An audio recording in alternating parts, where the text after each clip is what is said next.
పాకిస్తాన్కు అంతర్జాతీయ ద్రవ్యనిధి IMF గట్టి షాక్ ఇచ్చింది. నిధులు వస్తున్నాయని ఆశపడ్డ పాక్పై ఆంక్షల కత్తిపెట్టింది. భారత్తో ఉద్రిక్తతలు తగ్గించడం సహా కొత్తగా 11 షరతులు విధించింది IMF. వాటిని అమలు చేస్తేనే నిధులు విడుదల చేస్తామని క్లారిటీ ఇచ్చినట్టుగా తెలుస్తోంది.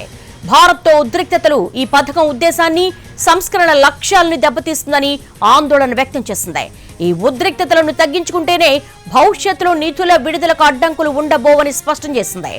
IMF కొత్త నిబంధనల ప్రకారం 17.6 ట్రిలియన్ రూపాయల బడ్జెట్ కు పాక్ పార్లమెంట్ ఆమోదం తప్పనిసరి. అలాగే విద్యుత్ బిల్లులపై సర్ఛార్జీలు పెంచాల్సి ఉంటుంది. సర్వీస్ ఛార్జీలపై పరిమితి ఎత్తివేయాల్సి ఉంటుంది. ఉపయోగించిన కార్ల దిగుమతులపై ఆంక్షలు పాక్ ఎత్తివేయాల్సి ఉంటుంది. గ్యాస్ ఛార్జీలు పెంచాలి.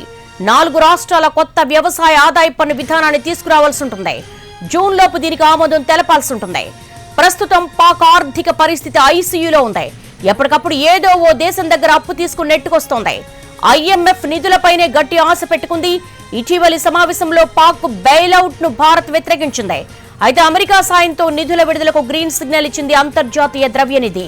అయితే పూర్తి స్థాయిలో నిధుల మంజూరుకి పాక్ కఠిన ఆంక్షలు విధించింది. దీనివల్ల పాకిస్తాన్ లో విద్యుత్, గ్యాస్ రేట్లు భారీగా పెరగనున్నాయి. ప్రజల నుంచి వ్యతిరేకత తప్పదని తెలిసిన IMF షరతులకు పాక్ తల ఒగ్గాల్సిందే.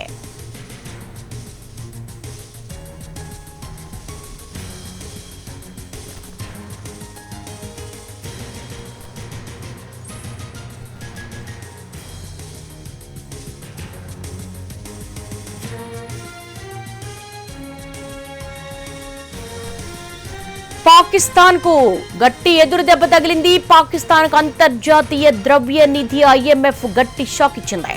నిధులు వస్తున్నాయని చాలా ఆశపడింది పాక్. అయితే పాక్ పై ఆంక్షల కత్తి పెట్టింది IMF.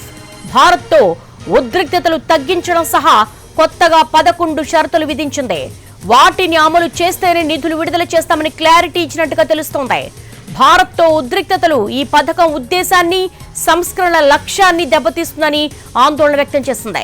ఈ ఉద్రిక్తతలను తగ్గించుకుంటేనే భవిష్యత్తులో నిధుల విడుదలకు అడ్డంకులు ఉండబోవని స్పష్టం చేసింది. IMF కొత్త నిబంధనల ప్రకారం 17.6 ట్రిలియన్ రూపాయల బడ్జెట్ కు పాక్ పార్లమెంట్ ఆమోదం తప్పనిసరి. అలాగే విద్యుత్ బిల్లులపై సర్ఛార్జీలు పెంచాల్సి ఉంటుంది. సర్వీస్ ఛార్జీలపై పరిమితి ఎత్తివేయాల్సి ఉంటుంది. ఉపయోగించిన కార్ల దిగుమతులపై ఆంక్షలు పాక్ ఎత్తివేయాల్సి ఉంటుంది. గ్యాస్ ఛార్జీలు పెంచాలి.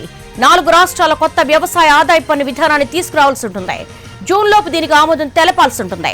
ప్రస్తుతం పాక్ ఆర్థిక పరిస్థితి ICUలో ఉంది. ఎప్పటికప్పుడు ఏదో ఓ దేశం దగ్గర అప్పు తీసుకుని నెట్టుకొస్తోంది. IMF నిధులపైనే గట్టి ఆశ పెట్టుకుంది. ఇటీవలి సమావేశంలో పాక్ బెయిలౌట్ ను భారత్ వ్యతిరేకించింది.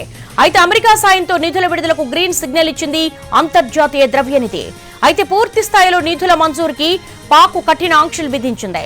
దీనివల్ల పాకిస్తాన్ లో విద్యుత్, గ్యాస్ రేట్లు భారీగా పెరగబోతున్నాయి. ప్రజల నుంచి వ్యతిరేకత తప్పదని తెలిసిన IMF షరతులకు పాక్ తలొగ్గాల్సిందే.